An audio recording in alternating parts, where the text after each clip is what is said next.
जो मैं press conference बुलाया हूं, इसका मेन एजेंडा है मुस्लिम 4% रिजर्वेशन। थोड़ा मैं इतिहास में जाऊंगा। 2007 में राजशेखर रेड्डी साहब और हमारे एक्स मिनिस्टर शब्बीर अली साहब की जद्दोजहद से 4% मुस्लिम रिजर्वेशन एजुकेशन में और नौकरियों में हमारे को मिला था। उसके बाद 2010 में यह रिजर्वेशन का केस सुप्रीम कोर्ट के कॉन्स्टिट्यूशनल बेंच पे चले गए और ये महीने में या नेक्स्ट मंथ के फर्स्ट वीक में यह रिजर्वेशन का केस जो कॉन्स्टिट्यूशनल बेंच पे है यह आने वाला है। और हमारी इत्तला यह है और मेरा फीडबैक यह है कि ये 4% रिजर्वेशन जो मुसलमानों को मिल रहा ये स्ट्राइक ऑफ हो जाने वाला है, नल एंड वॉइड हो जाने वाला है। और आज आपको बुलाने का मतलब यह था कि मैं जो हाल हकीकत आज बयान कर रहा हूं, ये जो गवर्नमेंट है केसीआर की और उनके साथ जो अलायंस में फ्रेंडली पार्टी एमआईएम है, वो लोग ये मामले को सीरियस लेने का है। सुप्रीम कोर्ट में जब तक आप प्रॉपर होमवर्क नहीं करें, प्रॉपर स्टैटिस्टिक्स आप प्रोड्यूस नहीं करें और सुप्रीम कोर्ट में आपको बताना बहुत जरूरी है कि एससी को रिजर्वेशन मिल रहा पसमंदा है, एसटी को रिजर्वेशन मिल रहा पसमंदा है, वो पैरामीटर्स में मुसलमान को जो बीसीई में आप रिजर्वेशन दे रहे हैं, मुसलमान भी पसमंदा है। एक उदाहरण के लिए, फॉर एग्जाम्पल, अगर से 100 एससी है फैमिलीज, तो उसके अंदर आप बता रहे हैं 80 जने अनपढ़ है। एसटी 100 फैमिलीज है, आप बता रहे हैं 80 जने अनपढ़ है। मगर हाल हकीकत देखेंगे तो अगर से 100 मुसलमान फैमिलीज है, वहां पर भी 80 से बढ़ के अनपढ़ है, तो पसमंदा मुसलमान भी है। यह प्रूफ करने की बहुत जरूरत है। और आपकी इत्तला के लिए बता दूं, रिजर्वेशन सिर्फ सोशली और एजुकेशनली बैकवर्ड है तो मिलता। यह हमारा कॉन्स्टिट्यूशन बोल रहा है, यह हमारा दस्तूर बोल रहा है। और अब ये 4% को प्रोटेक्ट करने का काम तेलंगाना गवर्नमेंट का है। तेलंगाना गवर्नमेंट की तरफ से जो बीसी कमीशन है, वो लेटेस्ट डेटा प्रॉपरली प्रोड्यूस करना। मेरे पास है डेटा, मगर पुराना डेटा है, और वो डेटा में आपको क्या करना पड़ेगा। फॉर एग्जाम्पल, मेरे पास पुराना डेटा है, socio economy and educational condition of Muslims, पुराना है। उसके अंदर उन्हें क्या पूछ रहा, आपको सुप्रीम कोर्ट क्या पूछेगा कि डेमोग्राफिक प्रोफाइल पूछेगा, फिर एजुकेशनल स्टेटस पूछेगा, फिर हेल्थ और लिविंग कंडीशंस पूछेगा, फिर इकोनॉमिक कंडीशंस पूछेगा, फाइनेंशियल इंक्लूजन क्या है इनका, स्टेटस ऑफ वुमेन, औरता खवातीन का स्टेटस क्या है पूछेगा, गवर्नमेंट में कितने लोग एम्प्लॉयड है, प्राइवेट में कितने लोग एम्प्लॉयड है, क्या और दूसरे परेशानियां है, गवर्नमेंट क्या रिकमेंडेशन कर रहा, ये पूरे चीजें आपको प्रोड्यूस करना पड़ता। अगर से आप प्रॉपरली प्रोड्यूस करेंगे तो ये 4% बचेगा। फिर से मैं इतिहास में जाना चाहता हूं। हमारे मुख्यमंत्री साहब 12% रिजर्वेशन देते बोले मुसलमानों को, और बोले कि हर एक पार्टी मुसलमानों को वोट बैंक की तरह यूज करा, गुलगुला और हलवे की तरह यूज करा।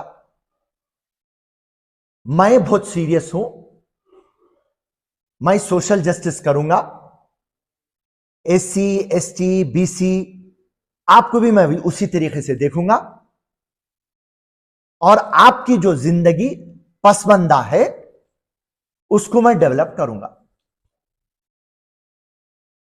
आज जो पार्टी उनके साथ है, एमआईएम पार्टी, हर एक छोटे सर के इशू में ऑल इंडिया में आप नेशनल टेलीविजन पे दिखते, मगर जो मेन मसला है रिजर्वेशन का, आज तक आप मुख्यमंत्री से नहीं पूछे। वक्फ बोर्ड का जुडिशरी पावर है, आज तक आप मुख्यमंत्री को नहीं पूछे। डबल बेडरूम का मामला है, मुख्यमंत्री से नहीं पूछे। नौकरियों का मसला है, मुख्यमंत्री से नहीं पूछे।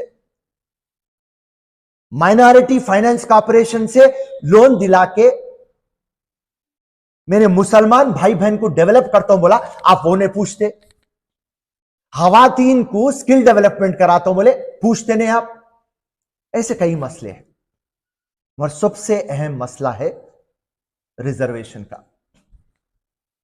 और अगर से आप लोग सीरियस नहीं लेंगे तो मैं आपको फ्यूचर बता दे रहा हूं, और वो तकलीफ से बता रहा हूं, और मैं नहीं चाहता ये होना। और मैं अल्लाह से दुआ भी करता हूं कि जो भी है 4% हमारा बचे।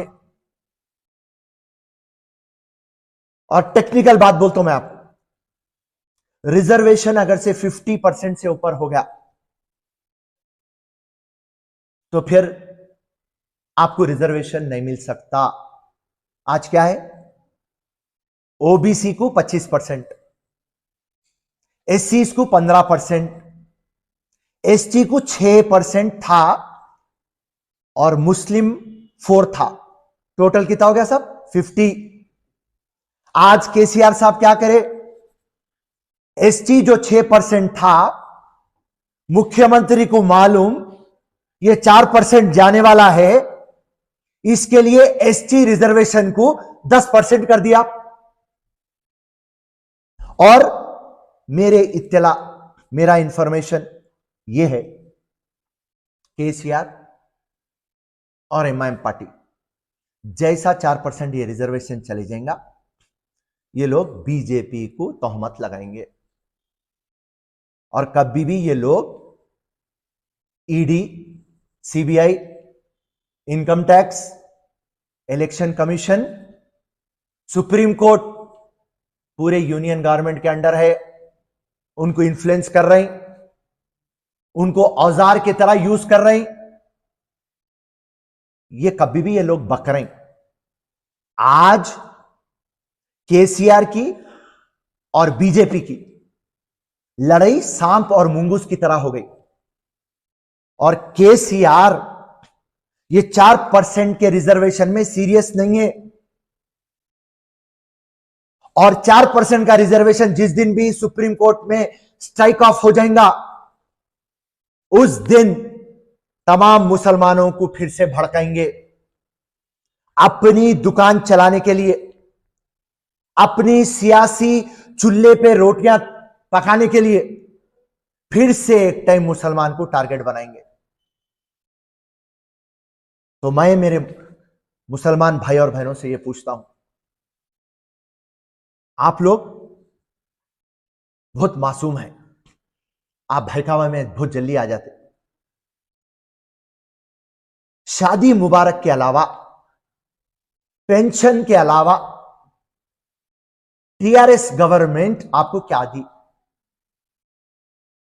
सो ये फ्यूचर जो होने वाला है, मैं आज आपके सामने रख रहा हूं, और मैं ये उम्मीद करता हूं मेरी आवाज हुकूमत सुनेंगी और उसको अमल करेंगी। अगर से अमल ना करी तो अवाम के दरबार में छोड़ देता हूं, अवाम की अदालत में छोड़ देता हूं और अवाम को यह बात बोलता हूं।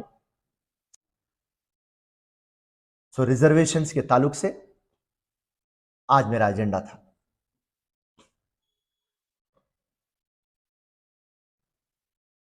जैसा कि आप बोले तेलंगाना गवर्नमेंट वादा करे 12 वर्ष रिजर्वेशन के लिए, तो अब ये अगर कांग्रेस पार्टी आएगी तो इसमें करेंगे या नहीं? देखिए, कांग्रेस पार्टी थी जो पहले 5% दे दी, वो 50% के ऊपर हो रहा था, उसके बाद में फिर उसको अल्टरनेट करके 4% लाई। 4% जो रिजर्वेशन दिए वो कौन दिया? कांग्रेस पार्टी दी ना। और आज भी कांग्रेस पार्टी डट के फाइट कर रही। आज भी शब्बीर अली उसके अंदर में है, केस के अंदर, और शब्बीर अली का केस हमारे सलमान खुर्शीद साहब केस लड़ रहे।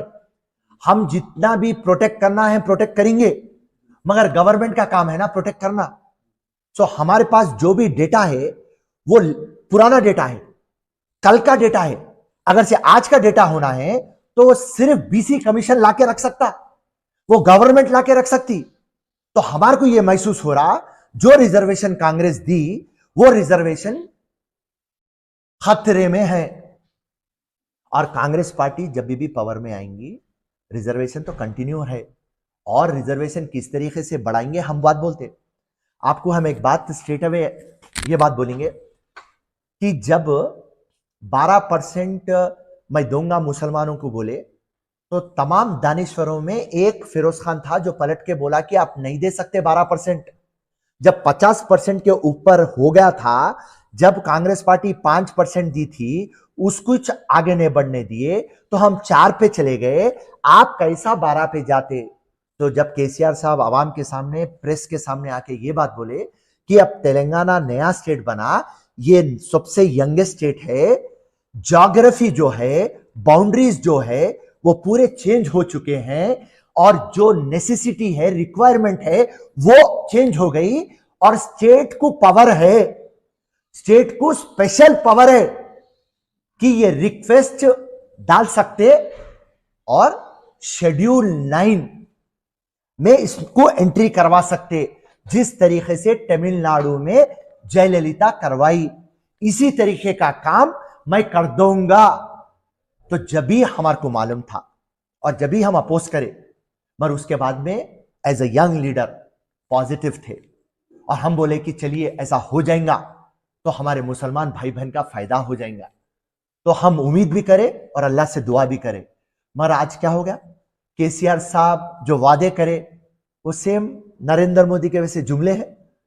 तो वो नरेंद्र मोदी एक बड़ा चोर, इन्हों एक छोटे चोर।